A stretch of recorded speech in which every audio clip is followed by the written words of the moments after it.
don't try to time the market.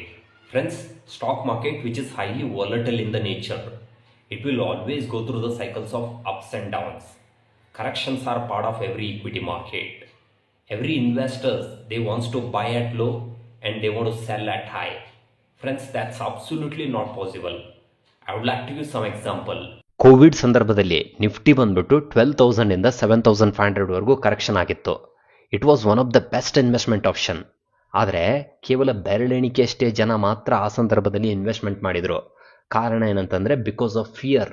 ಸುಮಾರು ಜನ investors ಇನ್ನೂ ಏನು ಯೋಚನೆ ಮಾಡ್ತಿದ್ರು ಅಂತಂದರೆ ಮಾರ್ಕೆಟ್ ಇನ್ನೂ ಕೆಳಗೆ ಹೋಗ್ಬೋದು, ಇನ್ನೂ ಫಾಲ್ ಆಗ್ಬೋದು ಅಂಥೇಳಿ ಆ ಸಂದರ್ಭದಲ್ಲಿ ಇನ್ವೆಸ್ಟ್ಮೆಂಟ್ ಮಾಡಲಿಲ್ಲ. ಅದರ ಬದಲಾಗಿ ನೀವೇನು ಮಾಡ್ಬೋದು ಅಂತಂದರೆ ಸಿಸ್ಟಮ್ಯಾಟಿಕ್ ಆಗಿ ನೀವೇನಾದರೂ ಇನ್ವೆಸ್ಟ್ಮೆಂಟ್ ಮಾಡಿದ್ದೆ ಆದರೆ ಈ ಮಾರ್ಕೆಟನ್ನು ಟೈಮ್ ಮಾಡೋದ್ರ ಬಗ್ಗೆ ನೀವು ತಲೆ ಕೆಡಿಸ್ಕೊಳ್ಳೋ ಅವಶ್ಯಕತೆನೇ ಇಲ್ಲ. ಅದರ ಜೊತೆಗೆ ನೀವು ಲಾಂಗ್ ಟರ್ಮಲ್ಲಿ ಆರಾಮಾಗಿ ನೀವು ವೆಲ್ತನ್ನು ಕ್ರಿಯೇಟ್ ಮಾಡ್ಬೋದು.